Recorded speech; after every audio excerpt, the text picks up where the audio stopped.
saw it open up. Hello.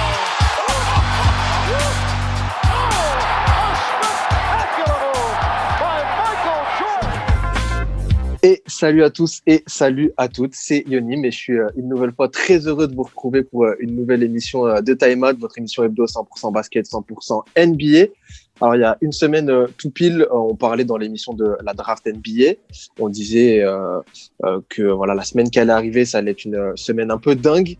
Bah, ça n'a pas manqué, puisque entre l'ouverture de la période des trades lundi, la draft NBA mercredi, l'ouverture de la free agency vendredi, autant vous dire que les notifs n'ont pas arrêté de pleuvoir là depuis une semaine.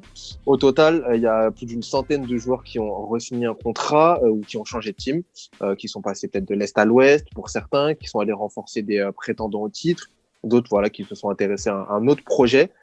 Pour voir un peu plus clair dans cette centaine de signatures, on va revenir pendant une heure sur les 10 dossiers les plus chauds de cette free agency, 10 joueurs qui ont animé ou qui vont animer le marché. Pour pas vous mentir, il y en aura 11. Avec tout ce qui se passe, on en a pris un petit bonus. On va revenir dessus. Petite précision quand même pour ceux qui nous écoutent, on parlera pas des trades. Enfin, on les mentionnera rapidement, mais donc on parlera pas de Chris Paul à Phoenix ou de Jrue Holiday aux Bucks. On parlera pas non plus des joueurs qui ont signé des contrats supermax. Donc désolé à Tatum, Mitchell, d'Aaron Fox. On va vraiment s'intéresser à ces 10 joueurs qui étaient en fin de contrat, et donc qui étaient free agents, et qui ont signé un nouveau contrat. Et voilà, je vous fais la petite liste pour vous. On va parler donc de Gordon Hayward, on va parler de Bogdan Bogdanovic, de Danilo Gallinari, de Rajon Rondo, de Montrezl, de Serge Ibaka, de Fred VanVleet, de Jeremy Grant, d'Anthony Davis, de Carmelo Anthony, et en petit bonus, c'est arrivé très très récemment, Marc Gasol qui va rejoindre les Lakers normalement aussi. Bref, une grosse émission encore une fois sur Time Out, et pour m'accompagner, je suis bien évidemment avec deux chroniqueurs de talent, je vous ne les présente plus, monsieur Théo Ocar. Monsieur Théo, comment tu vas? Bah écoute, ça va. Comme tu as dit, gros week-end là. La NBA n'a pas chômé ce week-end, clairement les GM ont bien travaillé, mais ça va. Prêt à décortiquer tout ça. T'as passé une bonne semaine NBA, ça va, pas trop compliqué là de tout suivre Non, ça allait. Bah, le confinement aide à suivre assez facilement tout ce qui se passe. Donc non, ça va. Et puis avec nous aussi, l'inimitable Sébastien Meunier. Seb, comment tu vas? Salut tout le monde. Non, mais pour les gens qui sont sur YouTube, il faut quand même parler de ce qui se passe sur la caméra de Théo, parce que il y a absolument rien qui va, quoi. Il y a une casquette dont on taira le nom d'une équipe assez terrible. Il y a quand même un maillot, le favoritisme, il fait exprès pour qu'Yonim lui donne plus la parole, il met le maillot des Nets. Donc non, c'est la honte.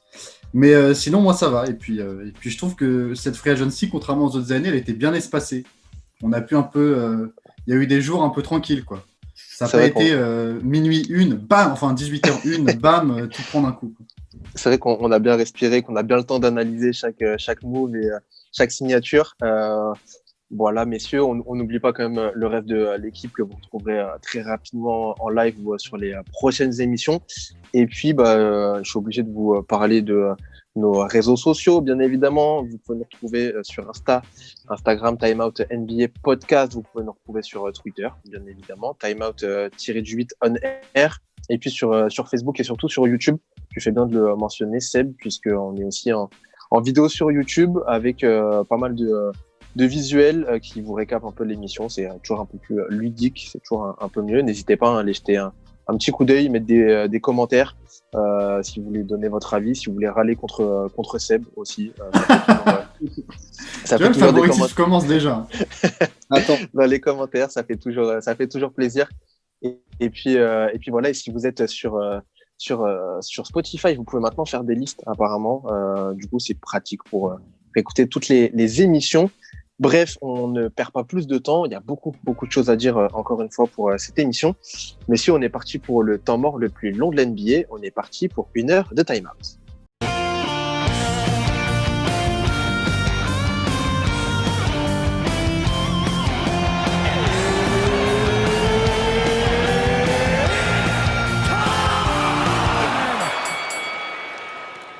Et on commence cette émission spéciale Free Agency 2020.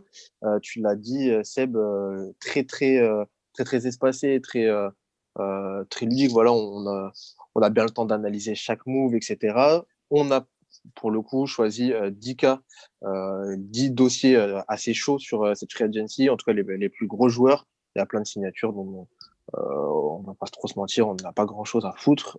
Du coup, on va vraiment se concentrer sur les 10 plus gros noms. Et je voudrais commencer, messieurs, avec vous, sur un homme qui a défrayé un petit peu la chronique, notamment pour son contrat. On va parler de Gordon Hayward, qui est donc passé des Boston Celtics pour aller tout droit du côté des Charlotte Hornets, avec à la clé un joli contrat de 120 millions de dollars sur 5 ans. Je vais te donner la parole à toi, mon cher Seb, puisque tu connaissais bien Gordon. On le connaît tous, hein, mais toi plus particulièrement, puisqu'il était à Boston. Est-ce que ça te fait chier déjà de le voir partir? On parlera après de son contrat, mais d'un point de vue Celtics, on va dire, est-ce que c'est une perte voir Gordon Hayward s'en aller? Bah, je pense que pour les Celtics, c'est pas une perte. Enfin, sportivement, oui, parce que on l'a vu, surtout l'année dernière, sur les quelques matchs qu'il a pu jouer, etc., qu'il avait un impact vraiment sur les quelques minutes qu'il pouvait jouer. C'était vraiment un joueur, c'est un autre porteur de balle, en fait, ce que Boston n'avait pas du tout. Et donc, c'est un joueur intéressant, mais le vrai problème de Hayward, et qui, je pense, va continuer aux Hornets, c'était en fait le rapport contrat et niveau de jeu sur le terrain, quoi. C'est-à-dire que là, il va être payé plus de 30 millions la saison. Franchement, c'est même quand il quitte Utah, donc en étant All-Star, je sais même pas s'il méritait ces 30 millions. Donc là, avec sa blessure et tous ces trucs qu'on a connus, etc., voilà, je pense que pour Boston, c'est du pain béni, quoi. Je pense qu'ils ne s'attendaient pas une seule seconde à ce que Hayward refuse sa player option, parce que c'était une player option. Donc tout le monde se dit au début, et l'autre il a 34, je crois que c'était 33 ou 34 millions en player option, jamais de la vie il va refuser ça, quoi. Donc quand on t'annonce qu'il commence à réfléchir à refuser, déjà tu dis, oula, c'est quoi ce tampering un peu étrange là, pourquoi il refuse ça? Et en plus, on apprend qu'il va choper limite un meilleur contrat longue durée ailleurs. Donc c'est complètement dingue. Tant mieux pour lui, je veux dire, tant mieux pour lui et sa famille. Mais je pense que ça montre encore une fois que Michael Jordan était un bien meilleur joueur que dirigeant de basket. On le rappelle, hein, les player options, voilà, c'est les joueurs qui décident s'ils veulent prendre leur dernière année de contrat ou pas. Effectivement, une dernière année de contrat à plus de 30 millions, ça se refuse très rarement en NBA. Et pourtant, Gordon Hayward l'a refusé, est parti du coup du côté des Hornets. Théo, toi, ce contrat, ça a beaucoup fait parler, 120 millions sur 5 piges pour Gordon Hayward. Je rappelle, hein, c'est un arrière-ailier de 30 ans quand même, qui a à son palmarès, il a seulement une sélection All-Star. C'est assez peu au final. On sait que c'est un très bon joueur, mais ça reste un bon joueur. 120 millions sur 50, toi, du côté de Charlotte, ça te semble beaucoup? Ouais, déjà, pour te corriger, c'est 120 millions sur 4 ans, donc c'est encore plus à l'année. C'est Ouais, pas sur 4 ans. Ouais. c'est sur 4 ans, donc c'est en gros 30 millions par an. Bah, déjà, moi, le gros problème que j'ai avec Gordon Hayward, c'est que déjà, Seb l'a dit, je ne sais même pas s'il méritait ce contrat-là il y a 3 ans, après avoir fait une saison All-Star. Sauf que malheureusement, depuis sa blessure lors de son premier match avec les Celtics, il a jamais eu le même impact. C'est que Celtics, c'est devenu pratiquement, allez, on va dire un sixième homme. C'est qu'il sortait du banc, il créait, il était le deuxième créateur de cet effectif et il essayait d'apporter un petit peu de scoring à hauteur de 15 points par match. Sportivement, je pense il arrive dans une équipe où c'est pratiquement déjà le meilleur joueur à Charlotte, après avoir le niveau réel de la Melo Ball maintenant qu'il a été drafté, mais il arrive, c'est pratiquement déjà le meilleur joueur. Il a braqué la banque, il s'est mis en sécurité financière, il a mis sa famille en sécurité, ça, il n'y a pas de souci. Maintenant, je trouve ça très cher. Quand on sait que Charlotte, le mal qu'ils ont eu à se débarrasser du contrat de Nicolas Batum, c'est deux joueurs différents, mais quand on a vu le mal qu'ils ont eu à se débarrasser du contrat de Nicolas Batum, j'ai l'impression que ça recommence avec ce contrat longue durée pour un joueur de 30 ans, à hauteur de 30 millions par an, qui ne s'est jamais vraiment remis d'une grave blessure. Donc moi, je reste très sceptique, surtout sur le montant, parce que ça peut être une bonne addition en termes de talent à Charlotte. Après, je ne comprends pas vraiment le projet non plus de Mitch Kupchak derrière ça, le GM de Charlotte, parce que si on, si on veut profiter de la prochaine draft qui arrive, la draft 2021, fournie de grands talents, pourquoi aller chercher un mec comme ça qui peut faire gagner quelques matchs dans une conférence Est qui est quand même de pas très haut niveau? Ça reste très étonnant et Gordon Hayward a très bien fait d'accepter ce contrat. Je pense que financièrement, il ne pouvait pas avoir mieux nulle part. Maintenant, ça reste très surprenant côté Charlotte, puisque je ne suis pas sûr que ce soit vraiment une addition qui leur permette de passer un cap.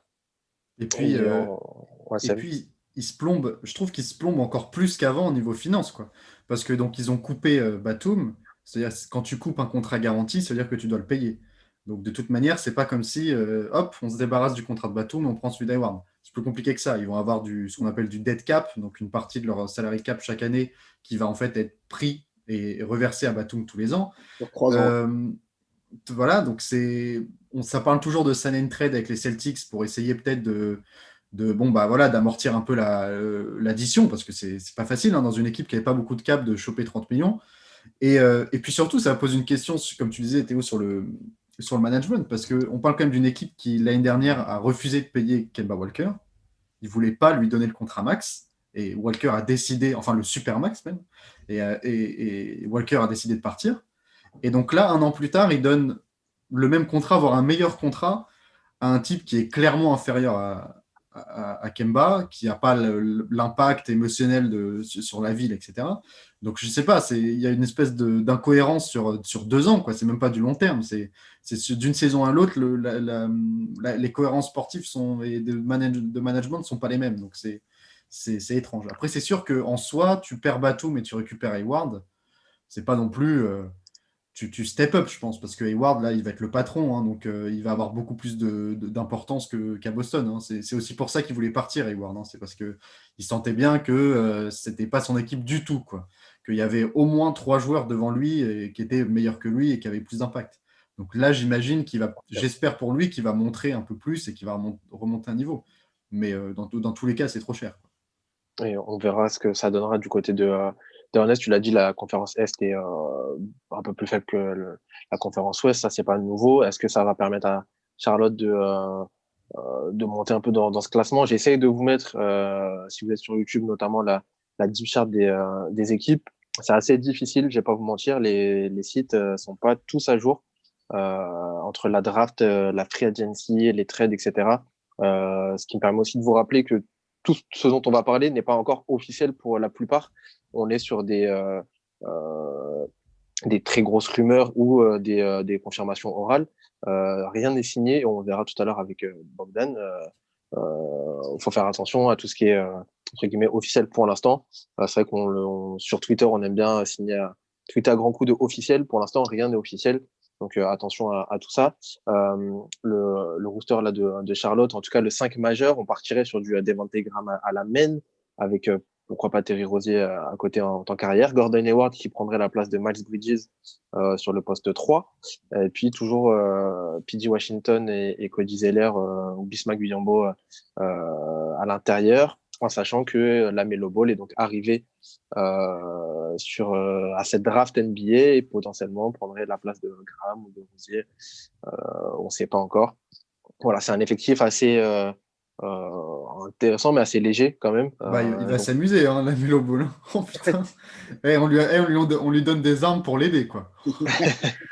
C'est vrai que pour lancer sa carrière, c'est pas très pratique. Donc voilà, après, voilà, ce Gordon Hayward, on l'a dit, et je le répète, 120 millions du coup sur 4 ans. Merci Théo.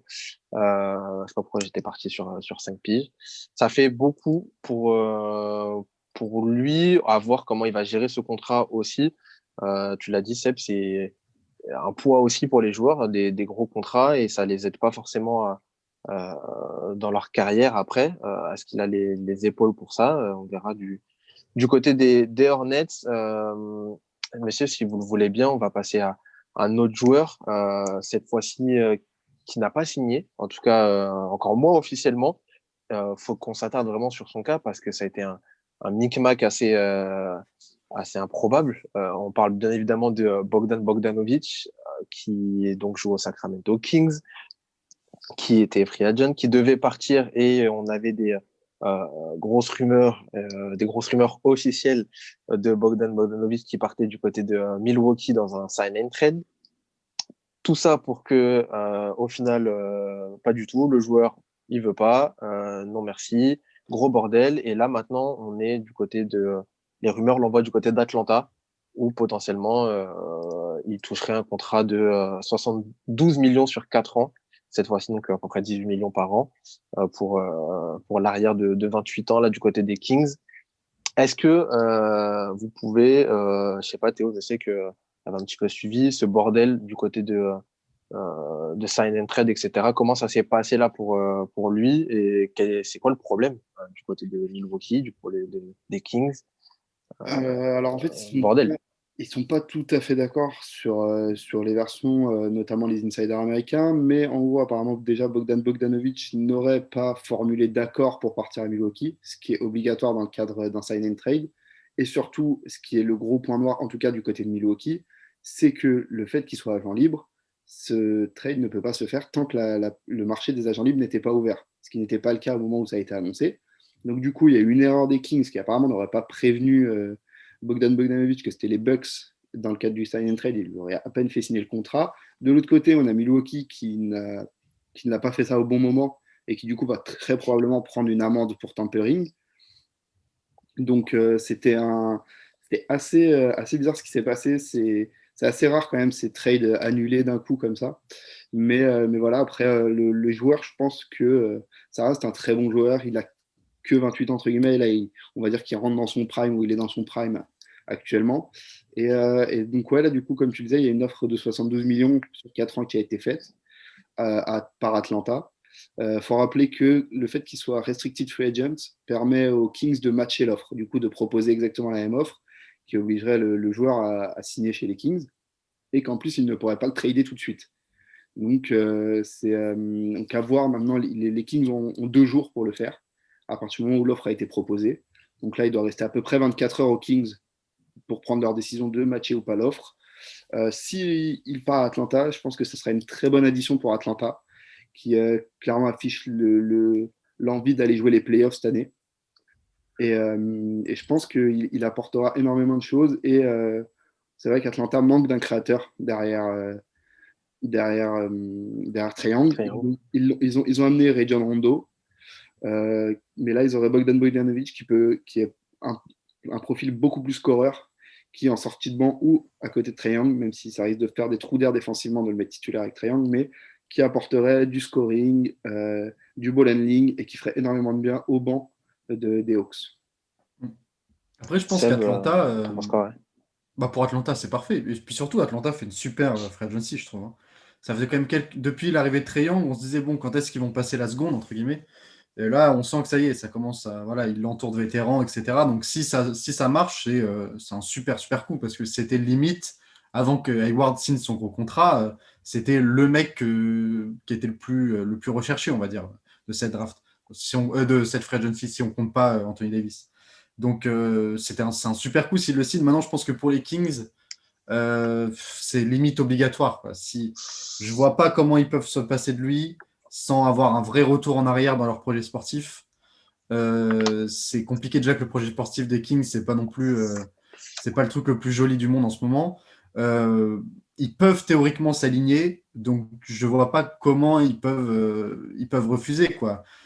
Surtout qu'il n'y a rien derrière. Je pense qu'on va en reparler après, mais là c'est parti tellement vite les free agents que tu remplaceras pas Galina, tu remplaceras pas Bogdanovic comme ça quoi. Donc je pense qu'il faut utiliser le fait qu'il soit restricted et voilà, il faut aligner quoi. T'as pas le choix. Les Kings n'ont pas beaucoup bougé, faut le dire, hein, de cette free agency. Ils ont signé De'Aaron Fox et ils ont perdu pas mal de joueurs. Par exemple, Harry Giles qui est parti aussi, qui fait partie des jeunes sur lesquels misaient beaucoup les Kings. Et au final, ça n'a pas beaucoup bougé du côté de Sacramento. Est-ce qu'il, Seb, pour toi, il faudrait qu'il reste? En tout cas, il faudrait que les Kings matchent.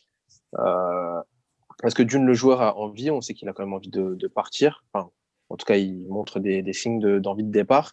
Est-ce que les Kings ont vraiment intérêt à le re-signer d'un joueur qui ne veut pas, en sachant que ils peuvent potentiellement voilà, repartir sur un nouveau projet, peut-être développer d'autres joueurs derrière.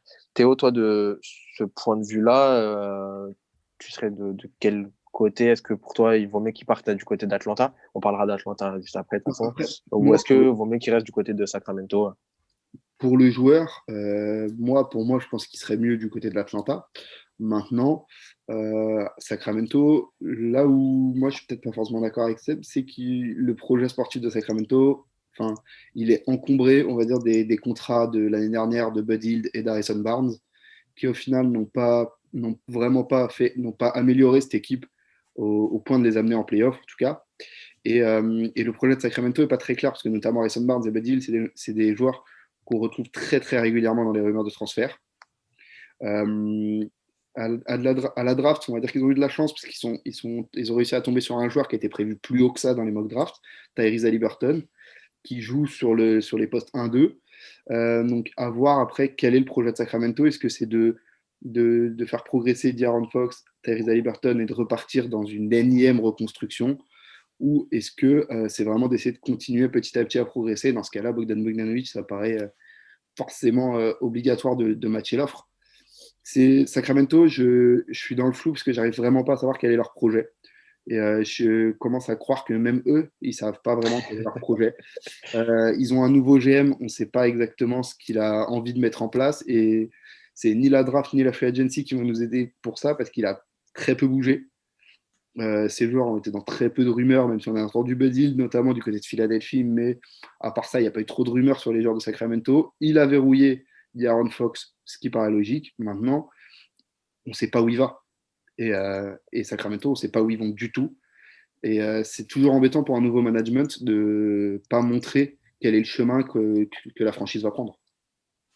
Et c'est vrai que c'est un beau bordel du côté des Kings aussi, parce qu'effectivement, on ne sait pas trop ce qu'ils veulent faire. Est-ce que, vous l'avez très bien résumé, est-ce que Sacramento va re-signer Bogdanovic pour continuer à progresser, peut-être faire continuer à rester au moins dans ces standards de l'année dernière et il y a 2 ans, il a fait une très belle saison. Pourquoi pas continuer là-dedans et le laisser partir l'année prochaine euh, et au moins du coup avoir un an pour essayer de choper quelqu'un à la free agency l'année prochaine ou repartir sur un nouveau projet, une nouvelle reconstruction encore une fois avec effectivement Tyrese Haliburton qui serait du coup associé à De'Aaron Fox sur les postes d'arrière à la place de Bogdanovic, à voir ce que va faire Sacramento. C'est vrai que c'est un joli merdier. Même nous, c'est très difficile à analyser, en plus, d'autant plus avec cette période assez restreinte.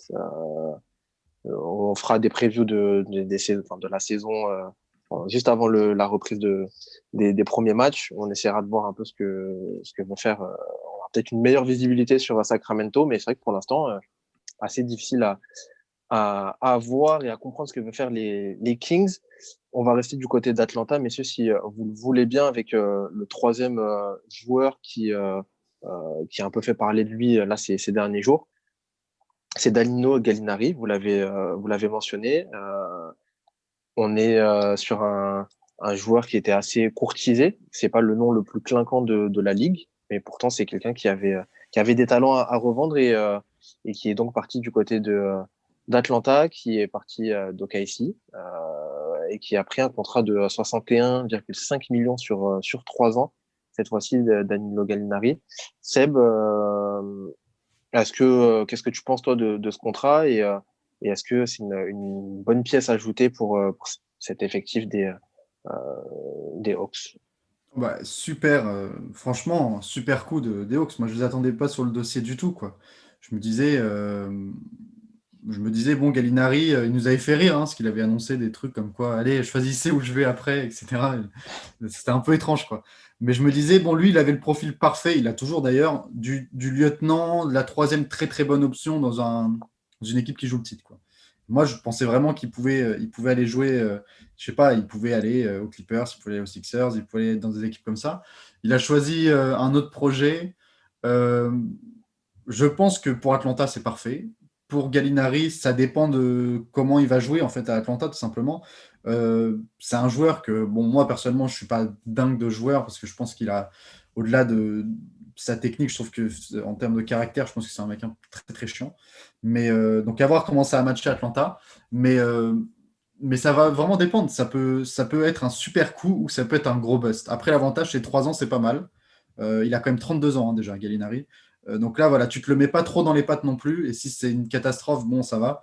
Et puis, c'est un contrat qui est assez intéressant à trade, je pense. Peut-être pas cette année, mais l'année prochaine, si ça va pas très bien, etc. Il a une valuable en trade qui est plutôt pas mal parce que le contrat est pas très haut. C'est un joueur qui reste intéressant. Donc, bon, dans tous les cas, c'est positif pour Atlanta. Mais à voir ce que ça va donner sur le terrain. Mais c'est clairement un step-up, quoi. De toute manière, Atlanta a step-up un peu partout, quoi. Maintenant, ils vont jouer les playoffs, j'imagine. En tout cas, ils vont essayer, quoi. Donc c'est un super coup. Et effectif assez jeune, on l'avait beaucoup mentionné là, dans la draft, savoir ce qu'ils allaient faire un petit peu, est-ce qu'ils allaient récupérer un autre jeune, est-ce qu'ils allaient essayer de choper des joueurs free agent justement, de bouger un petit peu leur pick. Au final, Atlanta qui donc récupère Dan Gallinari, on parlait de Bogdanovic, pourquoi pas, qui pourrait arriver aussi. On va parler de Rondo juste après. Il y a pas mal tu l'as dit, de step-up au final pour cette équipe-là. Est-ce que ça va suffire et est-ce que c'est vraiment le profil dont tu avais besoin à Atlanta? Théo, cette arrivée-là de Gallinari, c'est voilà, c'est un très bon shooter à 3 points, euh, qui défend assez bien. Voilà, il avait des certitudes un petit peu du côté d'OKC qui auraient pu intéresser des prétendants. Est-ce que c'est un bon choix pour lui de rejoindre Atlanta au final? Théo, je sais pas ce que tu en penses. Je pense que déjà, il a commencé par faire un choix assez financier. Je pense que quand même, peu d'équipes lui auraient proposé autant que ce que lui a proposé Atlanta sur un aussi long terme. Maintenant, le Gallinari va faire du bien, je pense, à Atlanta. C'est un profil qu'ils n'avaient pas, lui qui a joué plutôt ailier fort cette saison. Maintenant, ça pose une question sur le développement de John Collins. Euh, Parce que ça joue à quelque chose près au même poste, à moins que John Collins soit décalé au poste de pivot. Donc, je ne crois pas beaucoup. Mais du coup, ça pose une question sur son développement, parce que John Collins, il a pas mal parlé du fait qu'il pensait mériter un contrat max. Pour l'instant, il ne l'a pas forcément prouvé. Et ça pose des questions sur du coup, est-ce que Danilo Gallinari est là pour préparer un trade de John Collins ou est-ce que ils sont là pour cohabiter et du coup Danilo Gallinari jouerait 3 et 4 en fonction des séquences et John Collins peut-être 4 et 5.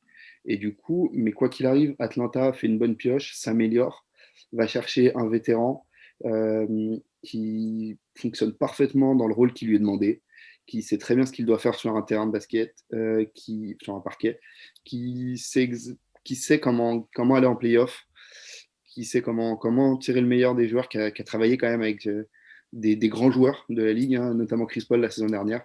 Donc c'est un très grand professionnel de la ligue, Danilo Gallinari. Donc quoi qu'il arrive, ça va faire du bien à Atlanta. C'est un profil dont il manquait un vétéran dans une équipe de jeunes, donc c'est pas plus mal et je pense qu'il va apporter énormément de bien à cette équipe. Puis c'est Après, un vétéran pas si âgé que ça, hein, au à final. voir par rapport à la progression de DeAndre Hunter et Cam Reddish, qui sont en gros à peu près au même poste, si on part du principe que Gallinari va jouer plus 3 que 4. Euh, je pense pas que ce soit un super vétéran qui va permettre de coacher ces jeunes-là. Non, Je peux peut-être me tromper, mais à voir si ça bloque pas trop la progression des jeunes, quoi. On sait que c'est un projet qui est bâti depuis un moment. Moi, personnellement, ce que j'ai vu des deux, donc de Hunter et de Cam Reddish, me font penser que ça peut être vraiment des joueurs solides dans cette équipe-là. À voir, espérons que ça ne bloque pas trop non plus la progression des deux. Je suis assez d'accord dans le sens où il y avait peut-être, dans l'idéal, ils auraient chopé un joueur du calibre de Gallinari, mais un autre poste, quoi. Peut-être pas au poste, peut-être pas ce poste-là, quoi. Un vrai 2 à côté de Trae Young, je pense que ça aurait été plus intéressant pour eux. Mais Mais je pense que ça peut être un bon révélateur aussi, justement, pour ces jeunes, même pour Atlanta. On vous met Gallinari dans les pattes. S'il est meilleur que vous, il joue. Si vous êtes meilleur que lui, bah, ça peut aussi, à Atlanta, ça peut leur permettre de voir un peu le niveau de ces jeunes-là qui ont eu un peu de mal à lancer leur carrière et on attendait peut-être un peu plus d'eux du côté d'Atlanta. Si effectivement il se révèle que Gallinari est meilleur qu'eux, notamment sur le poste 3, tu parlais d'Andre Hunter, de Cam Reddish. Voilà, si ce mec-là est meilleur que vous, désolé, mais on prendra d'autres personnes. Des jeunes, on en a à l'appel. On a Trae Young, on a drafté Onyeka Okongwu récemment. Il y a toujours Collins qui est là. Voilà, des jeunes, il y en a beaucoup. Si vous n'êtes pas au niveau, messieurs, on verra ce qu'on fait avec vous. Et puis Gallinari, s'il est performant, il prendra votre place. Et je pense que ça peut être un bon révélateur pour Atlanta. Et ça va peut-être donner un petit coup de fouet à ces deux joueurs-là, que sont Hunter, que sont Cam Reddish. Il y a Kevin Huerter aussi qui est là. On va voir un petit peu ce que ça donne du côté d'Atlanta. Et on va rester à Atlanta, messieurs, avec un autre joueur. On va très rapidement, messieurs, parler de Rondo, qui est donc parti, lui, des champions en titre, des Lakers, pour aller rejoindre le projet d'Atlanta. 15 millions sur 2 ans pour Rondo. Est-ce que vous comprenez ce choix? On sait que ça a été un petit peu bouché avec lui, avec l'arrivée de Dennis Schroeder, notamment du côté des Lakers, qu'il avait chopé sa bague Rondo, qu'il était content. Est-ce que vous comprenez son choix d'aller choper un autre projet, surtout du côté d'Atlanta? Est-ce que ça vous semble cohérent avec le joueur qui a 34 ans, le meneur, Seb, Ah, Rondo, Atlanta? là, pour le coup, il a clairement choisi l'oseille, quoi. Je veux dire, c'est Rondo le mercenaire qu'on connaît, hein. Surtout maintenant qu'il a gagné le titre, quoi. Je pense que dans sa tête, il se dit, bon, voilà, j'ai gagné un autre titre à Los Angeles. Maintenant, je vais choper l'oseille. En plus, il finit dans une équipe pas trop mauvaise finalement, donc il aurait pu être dans pire, hein. Moi, j'étais surpris qu'il ait une offre aussi haute, hein, quand même. Maintenant, pour les Lakers, je pense que c'est une grosse perte quand même. Parce qu'on a quand même oublié assez rapidement l'impact qu'il a eu sur cette équipe des Lakers en playoff. Je ne suis pas certain que Dennis Schroeder apportera la même chose. Mais après, je pense que financièrement, 7 millions, un peu plus de 7 millions la saison pour les Lakers, ça aurait été compliqué quand même à donner pour Rondo. Mais oui, là, il a clairement il a choisi l'oseille, quoi. Il a raison, il a 34 ans. De toute façon, Il a la carrière qu'il connaît. Ouais. Enfin, il a il a sa plus carrière qui est grand chose à faite. prouver. Là, il va pouvoir continuer à aider un petit peu Trae Young. Je pense que là, Trae Young qui est déjà un super passeur, l'autre, il va avoir Rajon Rondo à l'entraînement. Ça va, quoi, en termes d'entraînement, etc. Ça peut être pas mal. Et puis voilà, il prend l'oseille, il a son rôle de vétéran qu'on connaît depuis quelques saisons. Il a une nouvelle légitimité aussi, hein, parce que avant les Lakers, il avait fait un petit peu ça aussi. Il avait fait le tour des équipes tous les ans, etc. Mais c'était pas du tout la même manière, quoi. Quand Rondo arrivait avant son titre aux Lakers, on se disait, oh putain, merde, c'est nous qui tapons Rajon maintenant. Il restait un an et puis il se barrait, quoi. Maintenant, il arrive à Atlanta avec un statut différent, quoi. C'est plus le mec qui va cirer le banc, qui se repose sur sa carrière d'avant, quoi. Là, on va l'attendre un peu plus sportivement parce qu'il a montré des bonnes choses. Mais lui, je pense que c'est parfait pour lui. Puis pour Atlanta, pour Trae Young, je vois pas qui d'autre t'aurait pu mieux choper en termes de doublure pour, euh, pour Trae Young, quoi. Je veux dire, c'est parfait. C'est vrai que c'est pas mal. Rondo, on le rappelle, qui est passé par Boston, par les Dallas Mavericks, par les Kings aussi. Il a fait une saison là-bas. Il a fait une saison du côté des Bulls en 2017. Il a fait un an à la Nouvelle-Orléans avec les Pels. Et puis là, avec les Lakers, où il a chopé le titre finalement. Il enchaîne avec Atlanta. Rapidement, Théo, toi, ce rôle de doublure là pour Rondo, ça te semble cohérent? On l'a dit, voilà, il a pris son argent. Bon choix quand même pour les Hawks. En doublure de Trae Young, c'est plutôt pas mal au final. Bah, de toute façon, les Hawks avait un objectif clair, notamment sur cette free agency, c'était d'avoir un meneur backup à Trae Young. C'est chose faite, ils auraient John Rondo. Je pense que je suis assez d'accord avec Sébastien. John Rondo est parti chercher l'argent là où il était. Maintenant, je pense que c'est quand même une signature qui me paraît win-win et pour l'équipe et pour le joueur. Le joueur reste dans une équipe plutôt compétitive, même si ça ne joue pas de titre. Il reste dans une équipe plutôt compétitive qui va jouer les playoffs normalement si tout se passe bien.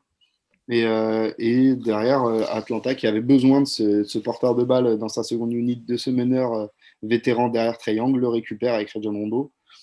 Après, à voir quel Rondo on aura. Est-ce qu'on aura playoff Rondo de cette année ou est-ce qu'on aura le Rondo de Sacramento, de Dallas, qui a fait le tour comme ça des franchises À voir. qui rendait un peu fou tout le monde. Bon, on rappelle, voilà, on doit à la carrière voilà, qu'on connaît. Ça reste comme un formidable joueur de basket avec un basket assez impressionnant. Peut-être même ce qui se fait de mieux dans la ligue actuellement.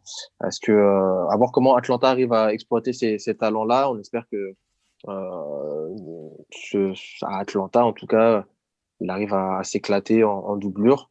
C'est vrai qu'à 15 millions sur 2 ans, je pense qu'il peut pas mal s'amuser, notre cher ami Rondo.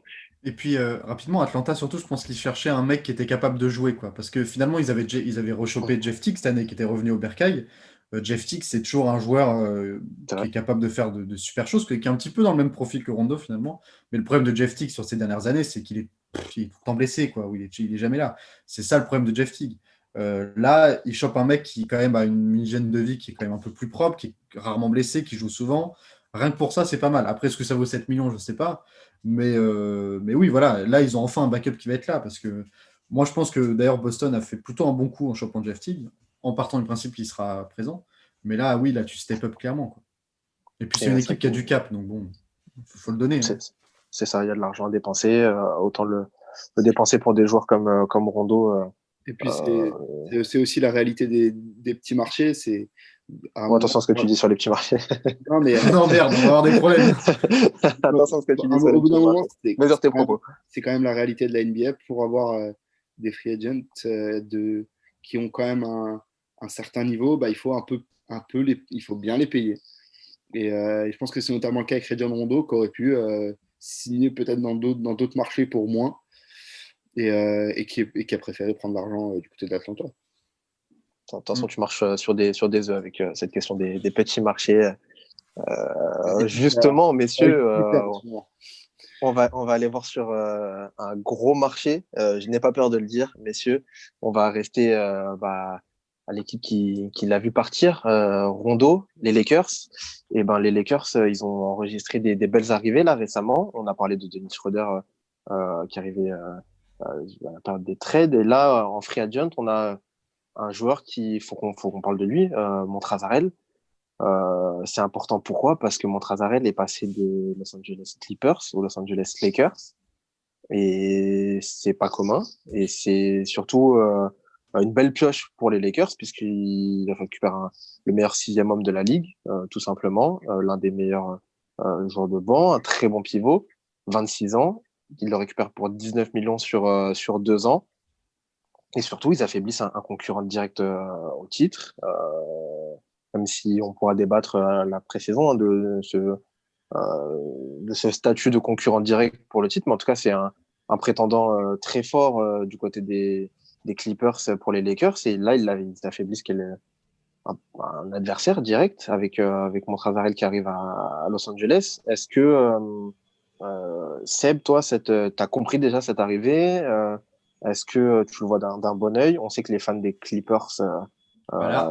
forcément, ont été un petit peu choqués, déçus de cette arrivée, mais c'est une très belle pioche pour les Lakers, au final.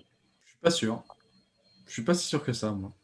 Je suis d'accord avec toi. Je trouve que le vrai gagnant dans ce trade. De toute façon, les Lakers ont fait une free agency folle pour un champion, c'est dingue. Je suis d'accord sur le fait ils vont permettre à leurs concurrents directs de perdre en qualité, ça d'accord. Maintenant, j'ai du mal à voir ce qu'il va vraiment apporter dans cette équipe des Lakers, pour être honnête. C'est un super joueur, je suis d'accord. Maintenant, en playoff, il a montré ses limites. Il a clairement montré ses limites, surtout défensivement. Euh, je sais pas, je vois pas comment il peut trouver sa place dans cette équipe-là. Aux Clippers, il avait quand même la place pour s'exprimer offensivement. Euh, il jouait beaucoup, hein, c'est un sixième homme, mais c'est les sixième hommes modernes quoi, qui joue 30 minutes, hein. Et il avait vraiment de la place dans la raquette pour s'exprimer. Là, ça va être beaucoup moins le cas. S'il joue beaucoup et il partage des minutes avec Anthony Davis, ça va pas être pareil. Si on attend de lui qu'il défende plus, je sais pas comment il va faire. Donc voilà, je sais pas. Maintenant, c'est sûr que tu peux pas refuser, quoi. Montrezl te dit, ouais, ok, je viens venir, tu viens. Maintenant, est-ce que c'est vraiment le gros coup de la free agency comme certains nous l'ont annoncé? Je suis pas certain du tout, quoi. Pas du tout. T'en penses quoi, toi, Théo? Est-ce que un banc du côté des Lakers avec Dennis Schroeder s'il starte pas, hein, s'il est dans ce rôle qu'on lui connaît de remplaçant, de sixième homme et demi du coup avec Montrezl, parce que les deux sont été dans le top 3 là, des meilleurs remplaçants de la ligue cette année. Un banc avec Schroeder, avec Wesley Matthews, pourquoi pas, du Kyle Kuzma, du Montrezl en poste de pivot. Pour toi, ça ne semble pas être un bon coup du côté des Lakers? Si, moi je trouve que c'est plutôt un bon coup. Après, je suis assez d'accord avec Seb je pense que son impact sera un peu réduit par rapport à celui qu'il avait aux Clippers, notamment à cause des limites qu'il a montré en playoff. Maintenant, je pense que en fait, tout ça fait sens. En fait, tous les mouvements des Lakers font sens les uns entre les autres pour créer un effectif plutôt bien construit. C'est que notamment l'arrivée du coup de Marc Gasol créer en fait ce profil de pivot défensif qu'on va avoir en Marc Gasol, capable de pas shutdown mais de limiter les intérieurs adverses. Et de l'autre côté, on a Montrezl Harrell qui va pouvoir sortir du banc, continuer à donner toute son énergie sur le terrain et à mettre des gros dunks, en gros. Et maintenant, là, les Lakers, ils ont construit un effectif. C'est rare qu'un champion bouge autant après un titre. Maintenant, ils ont amélioré pas mal de choses qu'ils avaient améliorées. Ils ont remplacé ce qu'il y avait à remplacer. Je trouve que le salaire est pas hyper élevé pour un mec qui vient d'être élu sixième homme de l'année et qui, je pense, aurait pu aller chercher peut-être plus autre part. Mais je pense que c'est une bonne pioche pour les Lakers. Il va venir dynamiser un peu ce banc où des fois on voyait un banc en fait un peu statique, notamment en saison régulière où au final Kyle Kuzma, c'est moins fort maintenant qu'il y a énormément de talent autour de lui. On voit qu'il n'a pas tant de talent que ça. Rajon Rondo, c'est surtout plus un passeur qu'un scoreur. Ça manquait de production un peu de la part du banc et je pense qu'il peut apporter ça avec notamment Dennis Schroeder en fonction de sa place s'il est sur le banc ou titulaire. Mais je pense qu'il va faire du bien, oui, aux Lakers. Non, mais je suis d'accord pour dire que sur le papier, évidemment qu'ils sont améliorés partout, quoi. Tu perds Javal Magui, tu récupères Gasol et Montrezl. Tu chopes Matthews et tu t'échanges en gros Rondo et Schroeder. Donc oui, évidemment, ils ont réussi leur free agency, je l'ai dit. Maintenant, sur le papier, en vérité, c'est quel Marc Gasol qu'on va avoir. Parce que si c'est le Marc Gasol qu'on a vu en fin de saison, où c'est au-delà d'être pas bon, il était problématique pour son équipe. C'est-à-dire que la série, c'est quoi? C'était demi-finale contre les Lakers, contre les Celtics. Il ne pouvait pas rester sur le terrain à la fin parce que c'était plus possible. Donc quel Marc Gasol on va avoir? Je ne sais plus il a quel âge, mais il a au moins 35, je crois. 35. 35, il 35 va avoir ans. 36 au mois de janvier. Moi, je ne suis pas certain qu'il peut encore lockdown des mecs dans la conférence Ouest. Je ne suis pas certain. Et pareil, Wes Matthews, quel Wes Matthews on va avoir aussi, quoi, je veux dire. Mais évidemment, si ça marche bien, ils ont une équipe pour rouler dessus, quoi.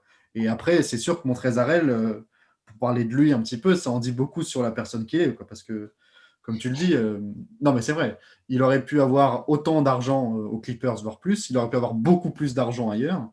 Et il a choisi ce qui est pour moi la pire option possible, quoi. C'est-à-dire qu'il choisit l'option facile, quoi. Parce que et puis surtout, des mecs qui choisissent de rejoindre des ennemis, entre guillemets, des adversaires, souvent on le voit tout le temps, mais souvent il y a une vraie raison, quoi. Il y a un vrai truc. Soit parce que s'ils peuvent toucher la thune un max, soit parce que c'est pour former une équipe folle. Là, tu dis, il était aux Clippers, quoi. Il jouait pas à Montréal, quoi. Je veux dire, il jouait déjà dans une grosse équipe. Il n'avait pas besoin de partir comme si. Voilà. Enfin, je veux dire, c'est assez étrange, quoi, parce que moi, ça m'a vraiment surpris. Et je pense que les fans des Clippers aussi, quoi. C'est-à-dire qu'on ne s'attendait pas du tout de toutes les équipes où potentiellement Montrezl Harrell pouvait aller. Personne n'a pensé aux Lakers, quoi. Parce que ça paraît tellement stupide comme raisonnement à faire que bon.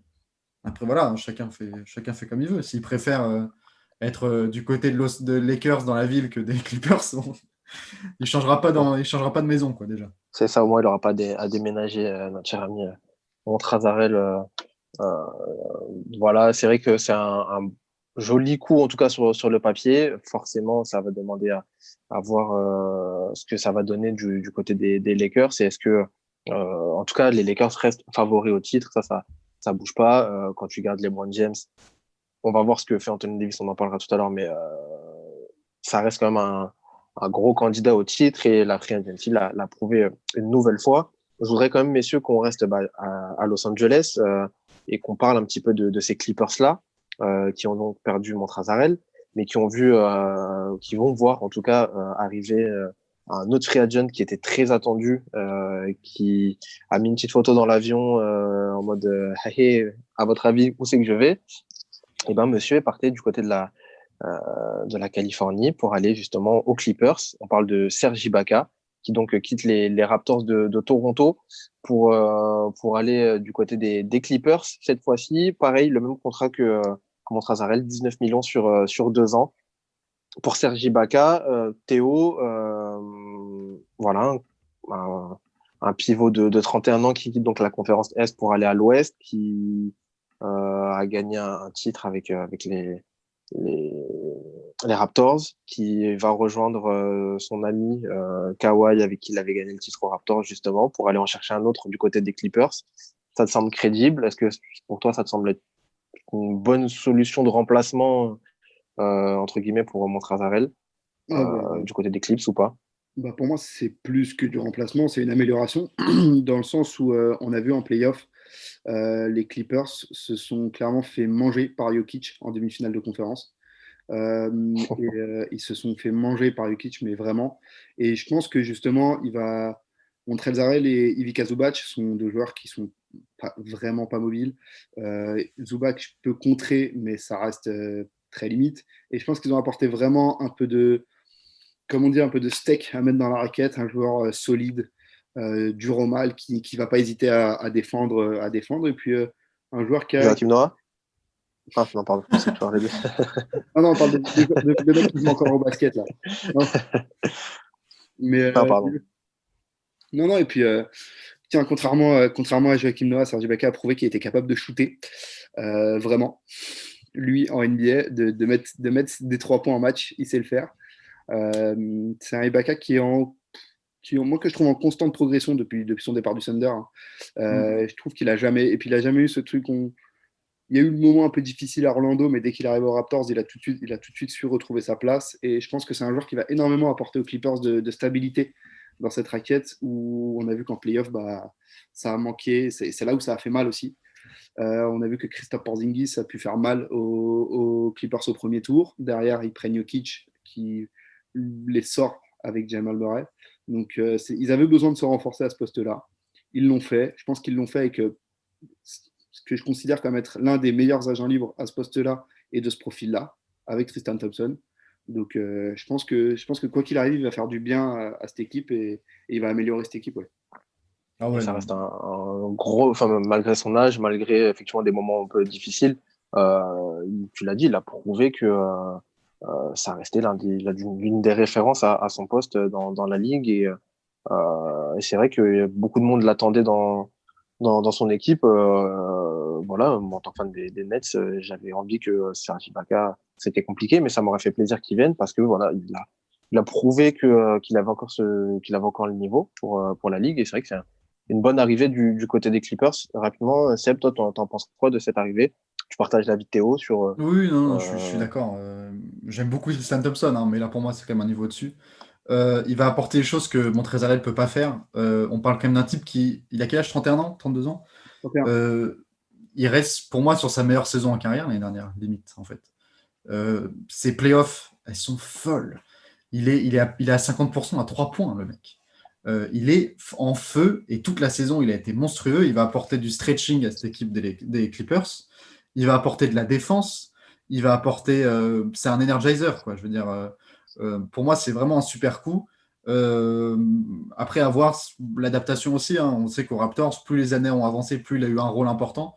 Aux Clippers, bon, bah, évidemment, il y a peut-être un peu moins de place. Mais je pense qu'ils vont lui trouver une place. De toute façon, il va falloir. Mais voilà, c'est un super ancrage, que ce soit poste bas aussi, parfois dans des matchs, surtout les Clippers, ils ont tendance un petit peu à passer en hero ball et on joue et on accélère. Avoir un mec poste bas qui peut calmer un peu, qui est capable de faire voilà, des vraies actions défensives qui changent un cours de match, ouais, pour moi, c'est un super coup. Et puis du stretch, quoi. Les Clippers, ils avaient besoin de stretching. Là, ils ont pris le meilleur stretch, le meilleur joueur stretch là, qu'il y a sur le marché, quoi. Donc c'est parfait pour eux. bonne arrivée du côté des Clippers. On est tous d'accord là-dessus. Dans la petite progression des joueurs qui étaient free agent, on va rester On a vu un petit peu du côté de Los Angeles. On va rester là cette fois-ci du côté de Toronto, donc qui a vu partir Serge Ibaka et Marc Gasol, logiquement aussi. Il y a un joueur qui, pareil, était assez attendu sur le marché. On savait pas trop ce qu'il allait faire. Au final, je parle bien sûr de Fred VanVleet, le meneur de 26 ans des Raptors. On avait un peu l'incertitude sur est-ce qu'il allait partir, est-ce qu'il allait rester, et surtout s'il restait, à quel prix il allait rester. C'est tombé, 85 millions sur 4 ans. Du côté des fans, c'est assez partagé entre ceux qui se tirent les cheveux en se disant putain, c'est trop cher, ceux qui se disent bon, dans tous les cas, on a un joueur qui connaît la maison, qui a été relativement performant, qui peut encore progresser. Est-ce qu'on pouvait avoir mieux à ce prix-là voilà, 85 millions sur 4 ans. Fred VanVleet, Seb, qu'est-ce que tu penses, toi, de cette re-signature au final du côté du meneur qui reste donc à Toronto? Rapidement, moi je sais pas, moi, si j'étais fan des Raptors, je serais plutôt content, hein, là, parce que ouais, bon, c'est quoi, ça fait du 21-5 la saison, quoi. 21-25, ouais. Bon, c'est un poil cher, mais en même temps, ils en ont besoin, quoi, de Fred VanVleet, ils en ont besoin. Sans relancer le débat du petit marché, Toronto, ils vont pas accueillir grand monde, quoi. Et s'ils veulent rester sur leur dynamique des dernières saisons, ils ont besoin de Fred VanVleet. Et bon, l'autre option, ça aurait été d'aller choper Bogdanovic, quoi, mais Bogdanovic, tu l'auras chopé à peu près au même prix, entre guillemets. Et puis, est-ce que Bogdanovic est vraiment un step-up par rapport à VanVleet? Je suis pas sûr. VanVleet, c'est quand même un mec qui est en progression constante aussi ces dernières saisons. Depuis qu'il a eu son gosse, c'est un autre homme, hein. On dit qu'avoir un gosse, ça change un homme. Bah là, lui, ça a Steph changé l'homme Curry. et le basketteur, quoi. Ah, c'est Steph Curry depuis qu'il a eu un gosse, hein. Ah ouais, ça a tout changé. Bon, il reste sur. Bon, c'est vrai que parfois, il a des gros passages à vide, c'est son problème. Il est un peu streaky, on va dire, comme shooter. Mais non, Toronto, ils sont obligés, quoi. Ils perdent déjà Ibaka, ils ne pouvaient pas se permettre en plus de perdre Van Vliet, quoi. Donc, non, non, moi, je pense que c'est pas mal. C'est un peu C'est un joueur cher, mais qui, bon, d'ici quelques années, on dira que c'est pas si cher que ça. puis il représente un peu Toronto maintenant. C'est un peu, alors, c'est loin d'être le visage de la franchise, hein, mais des joueurs qui sont là depuis un certain moment et qui incarnent un peu cette franchise. Il y en a plus beaucoup du côté de Toronto. Ça peut aussi être un bon support de publicité avec tous les joueurs qu'ils ont. Je sais pas, Serge Ibaka qui est parti, Pascal Siakam aussi. Ça peut être un de ces visages de la franchise. Théo, rapidement, toi sur Van Vliet qui reste, est-ce que tu partages l'avis de Seb et pour toi c'est une bonne re-signature en tout cas et un bon choix pour lui de rester du côté des Raptors? Ouais, ouais, moi je pense que c'est une bonne signature. Toronto doit préparer l'après Kyle Lowry. Malheureusement, c'est une réalité pour eux, hein. Kyle Lowry, il est plus tout jeune, il est dans sa dernière année de contrat, à voir s'il prolonge, comment ça se passe, à quel prix, etc. Mais il prépare un peu aussi l'après Kyle Lowry. Et puis, pour l'instant, peut-être qu'au niveau actuel, 21 millions, ça paraît cher, mais si Fred VanVleet gagne un tout petit peu de régularité, les 21 millions seront totalement justifiés. Donc, moi, j'ai pas trop de problème avec le prix. Je pense que c'est de toute façon, Toronto doit préparer aussi l'après. Là, on voit que tous les joueurs vieillissants sont partis ou au départ. Ibaka, 31 ans, parti. Gasol, 35 ans, parti. Kyle Lowry, 34 ans ou 35 ans dans sa dernière année de contrat. Les visages de cette franchise sont Fred VanVleet et Pascal Siakam, surtout aujourd'hui, avec un peu Gianni Anunoby aussi. Donc, Toronto, je pense qu'ils continuent. En fait, ils font du Toronto. Ils gardent les joueurs qu'il faut garder. Ceux qu'on ne peut pas garder, bah, malheureusement, ils partent. Mais ils essayent d'être bien gérés, de continuer à garder les joueurs qu'il faut garder en tout cas. 19,4 points de moyenne la saison dernière. Il tournait à 7,5 assists et 5 rebonds avec Toronto, toujours titulaire. C'est important aussi du côté de Van Vliet. On va partir, si vous le voulez bien, faire un autre projet. Faut qu'on en parle aussi. C'est un projet qui a beaucoup fait parler sur les réseaux. On va parler de Détroit, messieurs, si vous le voulez bien, un petit peu, avec l'arrivée d'un autre free agent en la personne de Jeremy Grant, qui quitte donc Denver, qui arrive du côté de Détroit. Euh, Alors, je ne vais pas vous demander d'analyser le projet de Détroit parce que je pense que c'est pas possible actuellement. Beaucoup s'y sont risqués et beaucoup y ont perdu des dents. C'est un peu le bordel en ce moment du côté des Pistons. Mais on va quand même tenter un petit peu de démêler tout ça. On est là pour ça, messieurs. Jeremy Grant qui quitte donc les Nuggets, qui prend donc un contrat de 60 millions sur 3 ans du côté de Détroit. C'est un ailier voilà, de 26 ans. Seb, c'est arrivé du côté des Pistons. Qu'est-ce que tu peux nous en dire, toi, un petit peu à chaud? Ça fait pas beaucoup. Il y a eu beaucoup de mouvements du côté des Pistons. On a beaucoup vanné sur le fait qu'ils recrutaient De la viande, énormément de de l'intérieur, quoi. pivots pour les trader ensuite. Certains, on sait pas trop. Certains vont rester, d'autres non. Ils récupèrent des joueurs, par exemple, Lazier Smith de Philly pour le. On ne sait pas s'il va rester, pas rester. C'est un petit peu le bordel du côté de Détroit. On sait officiellement plus ou moins que Jeremy Grant devrait arriver du côté des Pistons. Est-ce que ça te semble être une bonne chose pour lui, pour la franchise, sachant du coup qu'il touchera donc 60 millions sur 3 ans, mon cher Sébastien? Et moi, je trouve pas que les Pistons fassent une si mauvaise free agency que ça, hein. Franchement, comparé à ce qu'ils nous ont habitués les dernières années, au moins ils essayent quelque chose. Au Ah, moins, pour le je me coup, dis, ouais. parce que Jeremy Grant, c'est un pari total, hein. Ça peut être un super joueur, mais pour moi, j'en ai pas vu assez, clairement. Maintenant, t'es Détroit, c'est les Pistons, l'encadrement est pas fou. Enfin, la philosophie autour, c'est pas le truc qui te donne le plus envie de venir. Euh, ton, ton franchise player, c'est un mec enfin, qui a un peu disparu de la circulation avec Blake Griffin, quoi. Donc, franchement, je pense que c'est un très bon coup qu'il fallait oser. Et puis les Pistons, au moins ils essayent, quoi. Moi, je vois, voilà, quand ils essayent de récupérer Zaire Smith là, des Sixers, pareil, bon, bah voilà, ils essayent quelque chose. Est-ce que c'est pas un peu panique en mode on tente plein de projets et on croise les doigts pour qu'il y en ait un qui marche? Peut-être un peu. Mais est-ce qu'il y a trop de pivots et d'intérieur? Clairement. Mais oui, mais moi je pense que c'est un bon coup. C'est un peu cher, mais ils n'ont pas le choix, encore une fois. Et puis pourquoi pas, quoi? Parce que finalement, à l'Est, ceux qui sont le plus renforcés, c'est les mecs qui sont un petit peu dans le même panier que Détroit, quoi. C'est ces mecs qui jouent la 8e, la 9e place, etc. Enfin, un peu la 9e, 8e, 7e. Il fallait aussi qu'ils tentent quelque chose, quoi, parce que déjà que les Pistons, ils rament un peu ces dernières années, ils sont dans le ventre mou total. Au moins, bon, voilà, au moins, ils ont essayé. Est-ce qu'ils se renforcent vraiment? Je ne sais pas. Mais ils n'ont pas le choix, quoi, parce qu'à côté, ça se renforce, donc il faut essayer. Maintenant, c'est sûr que le projet, ça pue un peu, quoi. On va pas se mentir, hein. C'est pas hyper sexy. Mais Jérémy Grant, pourquoi pas? Peut-être qu'il va nous surprendre.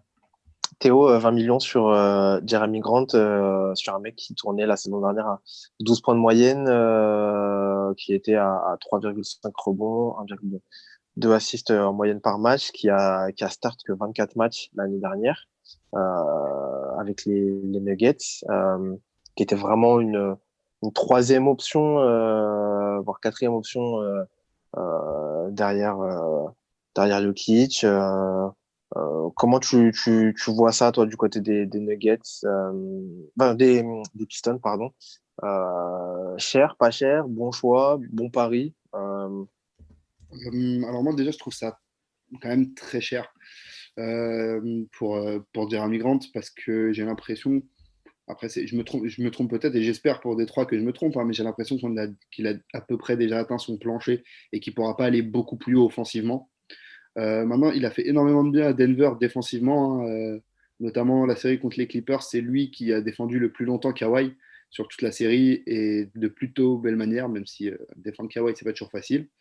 Voilà, après, moi, 20 millions, je trouve ça un peu cher. Jeremy Grant voulait partir parce qu'il voulait être une option offensive plus utilisée. Est-ce que Donc, ça sera le cas du côté des. On sait après à voir parce que bon, c'est un peu le bordel, mais on ne sait pas si Griffin va rester ou pas. Est-ce que. voilà, moi, c'est ça. Après, c'est que j'ai l'impression, de ce que j'arrive à essayer de comprendre du management de C'est dur, hein. C'est dur, hein, les Pistons en ce de moment. Détroit, ce que pour moi je comprends, c'est que si ils ont l'opportunité de se débarrasser de Blake Griffin et de son contrat, ils le feront. Et C'est donc, ça que ouvrirait la porte à Grant, pourquoi pas et du sur ce coup, poste 4. ça ouvrirait la porte à Jeremy Grant sur le poste 4 et On va en placer une quand même pour notre petit Frenchie Sekou Doumbouya, hein, pour qu'il sorte un peu de la chicha et qu'il revienne sur un parquet. Et puis voilà. Donc, moi, pour moi, c'est un aveu de mise sur le marché de Blake Griffin. De dire, bon, bah voilà, moi, j'ai 2 postes 4. Jeremy Grant, Sekou Doumbouya, je vais me reconstruire. Qui veut Blake? Ah bah putain, c'est une bonne question ça. Maintenant, il y a 29 GM qui lui répondent. Moi, j'en veux pas, Non, non. personnellement. Donc, ça va être compliqué pour Détroit. Mais voilà, moi, j'ai l'impression que c'est vraiment l'objectif. C'est de se débarrasser de Blake Griffin. Et il doit appeler les Knicks un bon paquet de fois par jour, notre ami Troy Weaver. Ça doit être un beau bordel, c'est vrai, dans les bureaux là, du côté des Pistons, parce que c'est vrai que Blake Griffin, son contrat, il a très bon joueur, on va pas revenir dessus, mais c'est vrai que c'est un peu plus compliqué pour lui, Blake Griffin en ce moment, et du côté de Détroit, bon, c'est pas incroyable non plus, pas mal blessé aussi notre cher ami Griffin, ça va être assez dur de s'en débarrasser. Ça va être un dossier à suivre, cette franchise des Pistons, parce qu'effectivement, gros bordel. Comme je vous l'ai dit, pas mal d'intérieurs qui sont arrivés. Ils ont connu une période un peu difficile là avec tous ces transferts dont on ne sait pas trop où ça va. Sur les réseaux, ça parle beaucoup de puzzle qui est en train de se mettre en place, de coups d'avance, etc. On n'en est pas là encore. On verra ça pendant les previews de la saison le mois prochain, messieurs, parce que la saison reprend dans un mois tout pile. Je voudrais quand même parler de 2 gros joueurs pour plus ou moins terminer cette émission quand même. Ces 2 gros noms de la Ligue, messieurs, dont on n'a pas encore mentionné. Je veux parler dans un premier temps de Anthony Davis. On a beaucoup parlé des Lakers ce soir. Anthony Davis, pour l'instant, on ne sait toujours pas officiellement ce qu'il va faire. La grande tendance, c'est sa re-signature. Il y a assez peu de doute là-dessus, mais pour l'instant, il n'a pas re-signé officiellement. On ne sait pas, et surtout, on ne sait pas à combien et pour combien de temps. Du côté des Lakers, Anthony Davis, Théo, si tu devais parier sur un scénario, qu'est-ce que tu dirais là pour Davis, qui a du coup connu sa première bague là, avec les Lakers, qui reste un top player hein, au final, et qui est pour l'instant un peu indécis sur son avenir, en tout cas officiellement. Oui, alors, moi, je vais nuancer quand même. Pour moi, il n'est pas indécis. Je pense qu'il irait juste. C'est des Enfin, futilités quand je sur dis oui, lesquelles quoi. il faut qu'ils se mettent d'accord. C'est en termes de. Moi, je pense que c'est la longueur de contrat qui est en train de se décider probablement parce que je pense que les Lakers vont pas hésiter. Ils vont lui mettre le max de ce qu'ils peuvent lui mettre, le max du max. Et moi, je pense que ça partirait en gros sur 103 millions sur 3 ans, 2 années obligatoires, plus une année en option pour Anthony Davis en player option. Moi, je pense qu'ils partiraient là-dessus. Après, rien n'est officiel et enfin, ils sont encore en train d'en discuter. Je pense que c'est pour ça que c'est pas officiel aussi. Maintenant, Anthony Davis va signer aux Lakers. L'objectif des Lakers, c'est le back-to-back. L'objectif de LeBron, c'est le back-to-back. L'objectif d'Anthony Davis, c'est le back-to-back. Et l'objectif de l'agent de Clutch Sports, qui est l'agent de la moitié de l'effectif des Lakers, et de faire signer C'est vrai tout le monde à qu'on Los Angeles. Donc, de Rich Paul, du coup. Donc, non, je pense qu'Anthony Davis, c'est qu'une question de temps avant que ce soit officiel. Il reste quelques petits détails, je pense, à finaliser sur le contrat. Et puis ça va être officiel très bientôt, je pense. faudra faire une Oh émission là. un jour sur les agents des joueurs et notamment Oh là. sur Rich Paul. Il y avait Oh un là. très bon article dans le magazine Rivers, justement, qui parlait des agents et de Rich Paul. Et du coup, bon, bref, c'est une petite parenthèse.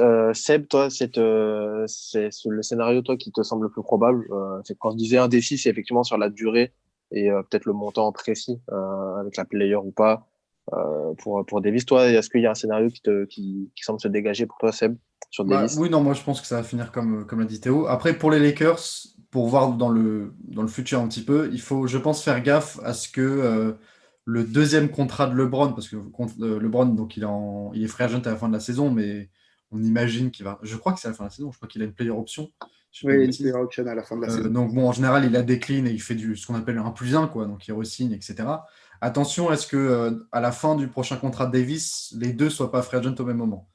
Euh, bon, des fois, des situations comme ça, ça peut vite partir en couille. Moi, j'aurais tendance à dire que tu donnes le max possible à Davis. Et si c'est 5 ans, 4, tu lui donnes. Voilà, si tu peux donner 5 ans, tu donnes 5 ans. Maintenant, lui, je comprends aussi qu'il se dit j'aimerais bien voir un petit peu ce que va devenir cette équipe une fois que LeBron va partir. Euh, Si LeBron un jour quitte le monde du basket, mais bon, un jour, à un moment donné, voilà, il y a aussi. Ça va être ça qui est intéressant pour finir avec les Lakers, c'est dans les prochaines années, au-delà du sportif, hein, c'est voir comment va se dessiner l'après LeBron et quand va se dessiner l'après LeBron, en fait. Parce que ce sera forcément lié avec l'avenir de Davis. Donc ça, ce sera intéressant parce qu'on ne sait pas, en fait. On peut se dire que ça peut se finir l'année prochaine, dans 2 ans, dans 10 ans avec LeBron, on ne sait pas, en fait.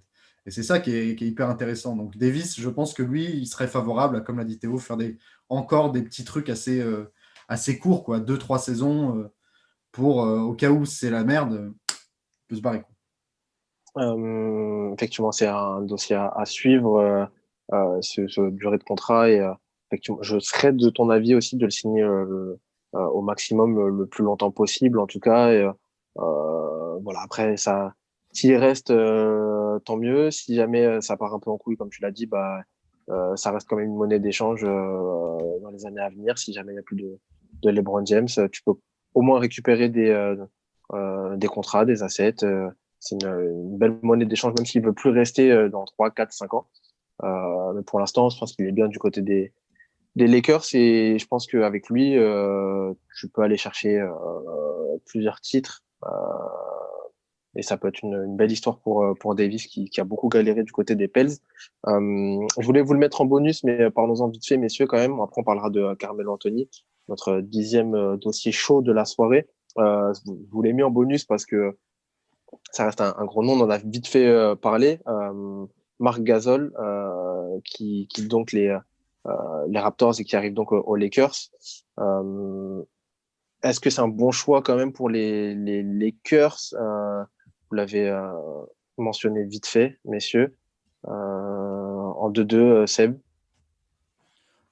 Ouais, c'est un bon choix. Je pense pas qu'il va apporter grand-chose, pour être honnête, comme j'ai dit tout à l'heure. Mais pour lui, c'est parfait, quoi. Il va passer du type qui est maudit et qui a jamais sa bague, hein. Il va réussir à choper une deuxième bague et à refaire la fête une deuxième fois, et se mettre une race une deuxième fois, parce que j'ai l'impression qu'en fait, il joue que pour ça, quoi. Il joue pour refaire une parade comme les Raptors, quoi. Donc oui, pour Ouais, lui c'est bien. Il va chercher peut-être une deuxième bague, tant mieux pour lui, quoi. très bien. Et on se fait une petite pause jingle pour le dernier. Ça sera notre last one de la soirée. Messieurs, ce free agent là, on va parler de Carmelo Anthony. On va mentionner rapidement aussi les autres. Dans cette folle soirée de la Free Agency 2020 de Time Out, messieurs. On va parler tout de suite de Carmelo Anthony, comme vous le disiez, messieurs, qui c'est pas la signature la plus ronflante, mais en tout cas c'est important parce que ça reste un gros nom de la NBA, Monsieur Carmelo Anthony, qui a donc re-signé à Portland, pardon, avec les Blazers au minimum vétéran. Il a fait un contrat d'1 an. Pourquoi on le mentionne? Parce que on avait pas mal de rumeurs sur son retour potentiel du côté des Knicks. De toute façon, comme à chaque fois avec New York, les retours, l'histoire, tout ça. Euh, Quand même un petit mot sur Melo. Est-ce que ça vous semble être un bon choix de carrière pour lui qui va sur ses 36 ans, Melo, rester du côté de Portland où il avait enfin relancé un petit peu sa carrière, qui avait connu un petit coup de mou. Bon choix, Seb, vite fait, Melo du côté des Blazers, encore 1 an. Bah, pour les Blazers, oui, hein. Les Blazers, on les connaît, hein. Ces 5 dernières années, c'est l'équipe qui a le moins de cap disponible chaque été. Donc, eux, s'ils peuvent choper un bon coup, ils le chopent, hein. Donc, ouais, non, non, super coup. S'ils restent sur la même lignée que l'année dernière, c'est parfait.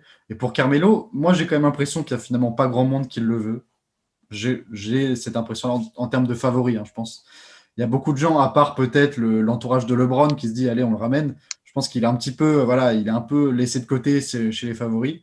Et puis, ce qui est pour les Knicks, il n'y a que les fans des Knicks qui peuvent y croire, quoi, parce que je pense que Carmelo n'est pas parti en très bon accord avec les Knicks et l'entourage, donc je ne suis pas certain que ça se refasse un jour, quoi.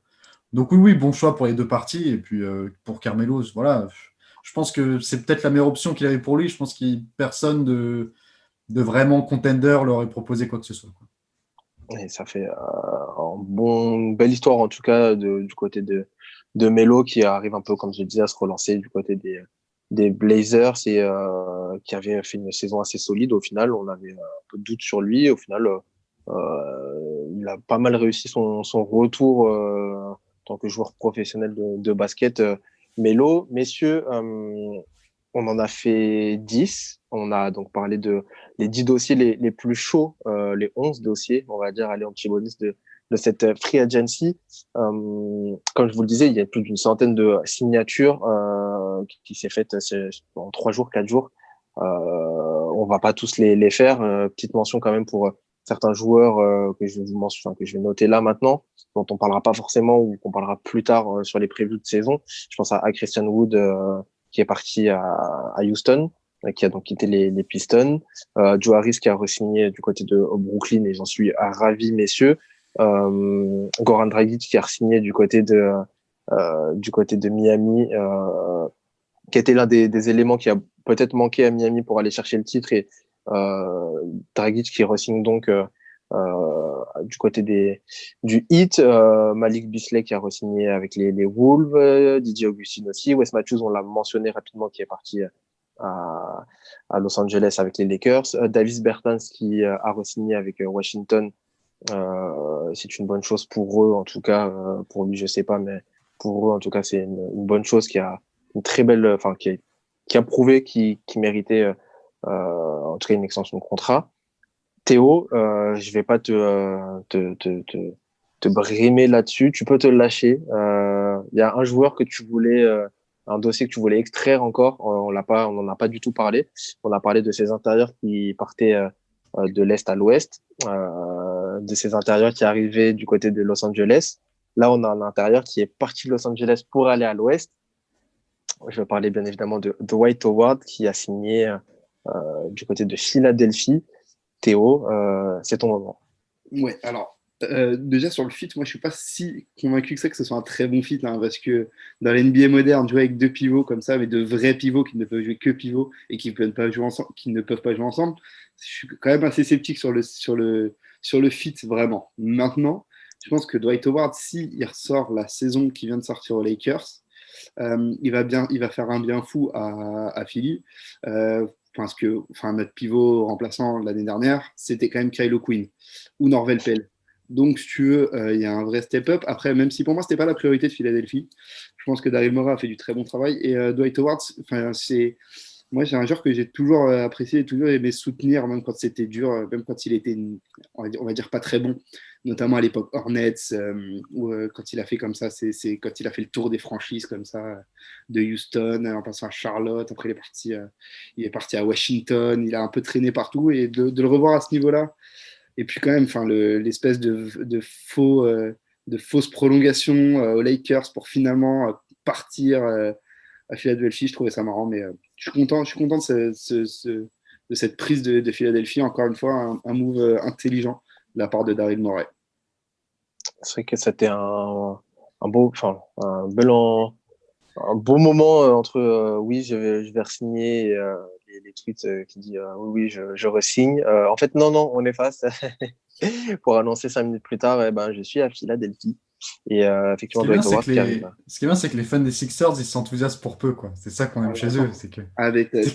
il leur en faut peu, quoi. On leur donne un Dwight Howard à 35 ans. L'année dernière, la free agency l'année dernière avec le contrat d'Orford et le contrat d'Harris, si tu veux. Mais un mec comme Nerlens Noel, j'aurais bien vu revenir à Philadelphie, par exemple. Ouais, tu vois, pour moi, c'était ça le projet. Pour moi, de Philly, c'était plutôt d'aller chercher Nerlens Noel, qui finalement a signé au Knicks. Moi, je pensais que ça allait être ça le projet, en récupérant un meneur pour sortir du banc. Je pensais que c'était ça le projet sur la free agency. Bon. Après, avec le peu de cap qu'on avait, de toute façon, on n'avait pas grande marge de manœuvre. Moi, juste un mot, Yonim, pour finir cette émission beaucoup trop longue. Je vois ton regard qui fait oh là là, c'est trop long. Pas du tout, au contraire, parlons-en. Un mot pour les Suns quand même. Hein. Les Suns qui font une intersaison complètement folle. Pour eux, on va dire. Bon. On va un peu tempérer. Dis le thème. Entre l'arrivée de Chris Paul, entre la prolongation de contrat de Saric, entre comment il s'appelle ceux qui ont Jake Crowder. Jake Crowder, qui a un super coup, qui va vraiment beaucoup leur apporter. Ils ont peu perdu, je trouve, hormis Kelly Oubre, mais qui malheureusement, je pense, voilà, c'était obligatoire. Et puis tu récupères Chris Paul, donc finalement, il y a un vrai step-up, quoi, je trouve, pour les Suns. Ils sont enfin passés à l'action. Est-ce qu'ils se doutent pas aussi que c'est un petit peu maintenant ou jamais pour Devin Booker? C'est pas interdit. Donc à voir ce qu'ils vont faire. Et Ils ont puis perdu voilà. Aaron Barnes qui est parti du côté des Ouais, il y a Aaron Baines qui est parti, c'est vrai. qui est parti du côté des Celtics au final. Ah non, il est parti Non, Aaron Baines, il est Non, parti aux Raptors. Il a signé pour Raptors. 2 ans aux Raptors. Raptors, ouais. C'était dans la bonne conf, mais je les mélange, moi, je les aime pas ces équipes en tant que fan des Nets, je les mélange toutes. Celtics et Raptors, ça me saoule, voilà. Mais non, voilà, c'était. Je ne t'en veux pas, Seb, bien au contraire, parlons-en. C'est vrai que c'est On va difficile. encore dire que quand je suis là, c'est beaucoup trop long après. C'est vrai. Mais dites-le dans les commentaires, il aime bien lire ce genre de commentaires, notre cher ami Sébastien. Mais c'est vrai que voilà, je vous l'ai dit, c'est une émission particulière parce que on est obligé de faire plus long. J'aimerais bien, moi, de faire des émissions, de respecter ce format d'une heure qu'on s'était imposé, mais la NBA nous a un petit peu trollé avec tout ce qui se passe en ce moment. On est obligé même nous, de faire du condensé. La saison reprend là, les training camps reprennent la semaine prochaine. La draft était il y a quelques jours. La saison reprend dans moins d'un mois.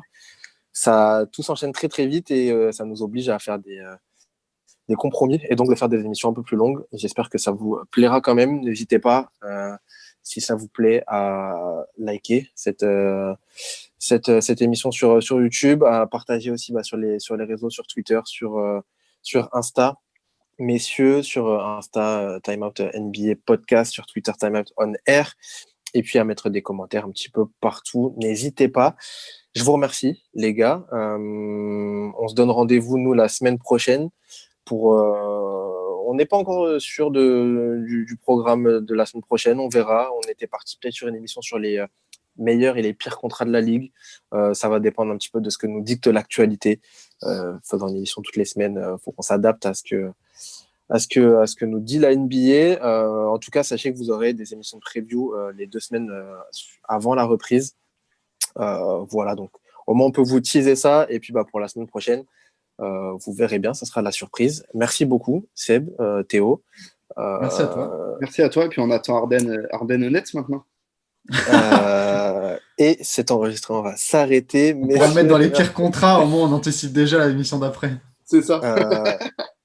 Vous suivez-moi sur Twitter, vous verrez comment je vais faire un live à un moment donné pour rager sur Harden du côté de Brooklyn. Si jamais ça se fait, Twitter n'est pas prêt, messieurs. Merci beaucoup pour cette émission encore une fois. Et puis à très vite pour une nouvelle émission de Time Out. Ciao.